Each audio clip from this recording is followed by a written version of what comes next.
हाय दोस्तों, आज एक और नई कहानी लेकर आया हूँ। ये कहानी है बेटा माँ का सहारा होता है। दोस्तों, आपने समाज में देखा होगा, आपके आसपास देखा होगा,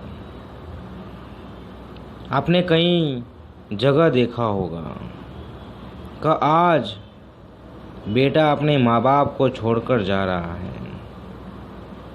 बेटा अपने माँ बाप को छोड़कर जा रहा है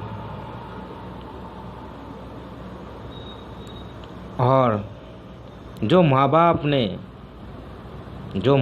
ने अपने पसीने से, अपनी मेहनत से, रात दिन मेहनत करके जो मकान बनाया होता है,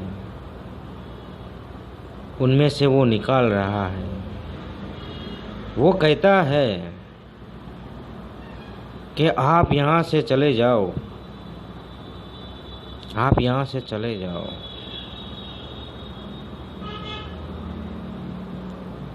एक किस्सा ऐसा देखा मैंने, मेरे रोंगटे खड़े हो गए। मैं ये वीडियो बनाना नहीं चाहता था, लेकिन मैंने ऐसा देखा कि मेरा रोंगटे खड़े हो गए, मेरी आंखों में आंसू आ गए,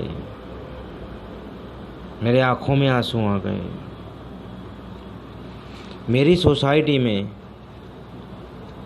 सोसाइटी में चौकीदार रहते हैं। हम उनको प्यार से अंकल कहते हैं।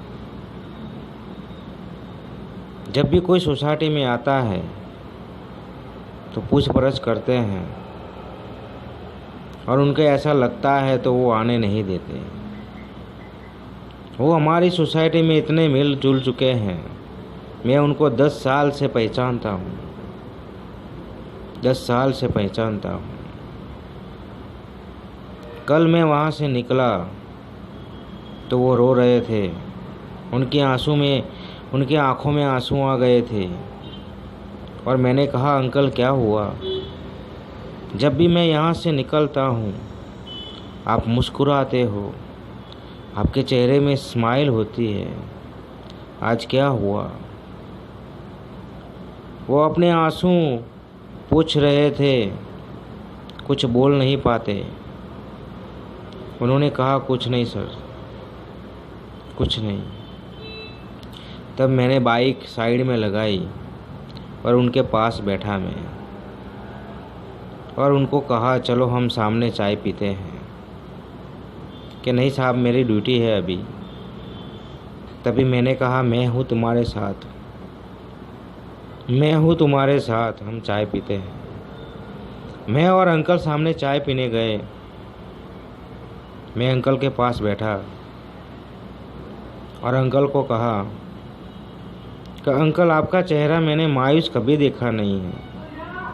आपको कितनी भी परिस्थिति खराब देखी है आपने, लेकिन आप हंसते रहते हो।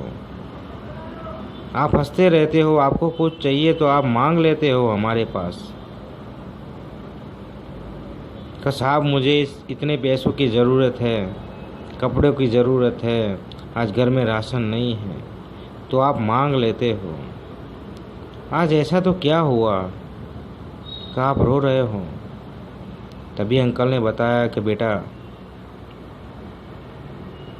वो जब मुझे बेटा बोले तब उनकी आंखों में आंसू आ गए। जब उन्होंने मुझे बेटा कहा तो उनकी आंखों में आंसू आ गए कि बेटा, मैं क्या बताऊँ तुम्हें।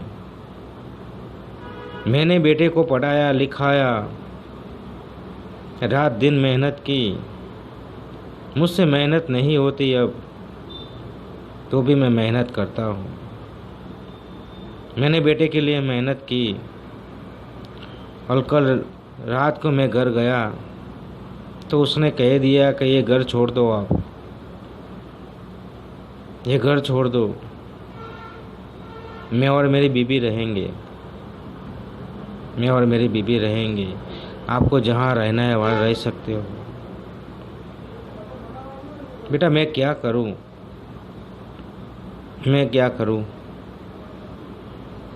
मैं मेरे बेटे को क्या कह सकता हूँ। वो अब हमें रखने से भी इनकार करता है। हमने रात दिन देखा नहीं, पढ़ाया लिखाया, उसकी शादी करवाई, और आज वही मुझे घर से निकाल रहा है। मैं कहाँ जाऊँगा। इस सोसाइटी वाले भी कहते हैं कि अंकल आप बूढ़े हो गए हो, अब हम नए चौकीदार को लाते हैं, आपकी उम्र हो गई है, आप आराम करो। मैं आराम क्या करूं बेटा, मैं क्या आराम करूं, मैं कहाँ रहूँगा, कहाँ जाऊँगा। यही सोचता हूँ, यही सोचता हूँ,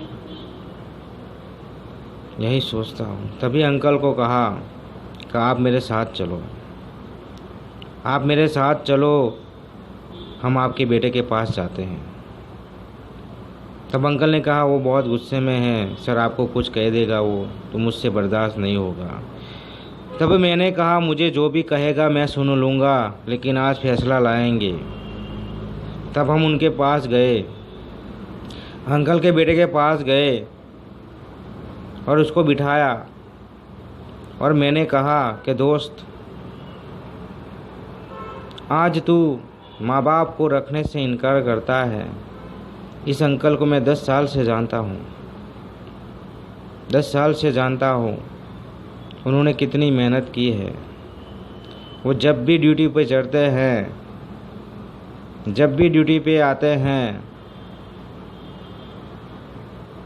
तो वो कभी सोते नहीं हैं। हम चैन से सोए इसलिए वो जागते हैं, और वो ड्यूटी अच्छी तरह से करते हैं कि क्यों, कि उनको बच्चे को पालना है, पढ़ाना है, लिखाना है। वो तुम्हारे लिए करते हैं। उन्होंने रात दिन मेहनत की है तुम्हें पढ़ाने के लिए, तुम्हारी शादी करवाई, तुम अच्छी तरह से रह सको, इसलिए उन्होंने रात दिन मेहनत की है। और आज तुम्हारी शादी हो गई है तो माँ बाप की ज़रूरत नहीं है तुम्हें। कैसे बेटे हो यार, कैसे बेटे हो। तभी जो अंकल का लड़का था उसकी आंखों में आंसू आ गए। उसने कहा भाई मुझे माफ़ कर दो, मुझे माफ़ कर दो, मैं बहकाग में आ गया था, मैं बातों में आ गया था, मुझे माफ़ कर दो। और उसने कहा पापा मुझे भी माफ़ कर दो, मैं आज के बाद कभी नहीं कहूँगा। आपने रात दिन मेहनत करके मुझे पढ़ाया लिखाया, काबिल इंसान बनाया, और आज मैं आपको कहता हूँ आप बाहर निकल जाओ। मैं बहुत गलत बोला आपके सामने, मुझे माफ़ कर दो, मुझे माफ़ कर दो। तभी मैं वहाँ से निकला, अंकल के चेहरे पे स्माइल आ गई और मैं वहाँ से निकला। तो दोस्तों इस कहानी बस यही बताना चाहता हूँ कि आप पढ़ लिख कर बड़े हो जाओगे, पढ़ लिख कर बड़े हो जाओगे, लेकिन कभी ऐसा मत समझना कि अब आप बहुत बड़े हो गए हो, इसलिए आप माँ बाप को भी कहोगे कि आप घर से निकल जाओ। ऐसा मत कहना यार, ऐसा मत कहना, क्योंकि उन्होंने रात दिन मेहनत करके पढ़ाया है लिखाया है, इसलिए आप बड़े इंसान बने हो। तो दोस्तों इस वीडियो में बस यही बताना चाहता हूँ कि माँ बाप के साथ रहो, खुश रहोगे, खुश रहोगे। तो ये कहानी पसंद आए तो अपने दोस्तों में शेयर कर देना। मैं मिलता हूँ नेक्स्ट स्टोरी में। हाय दोस्तों, आज एक और नई कहानी लेकर आया।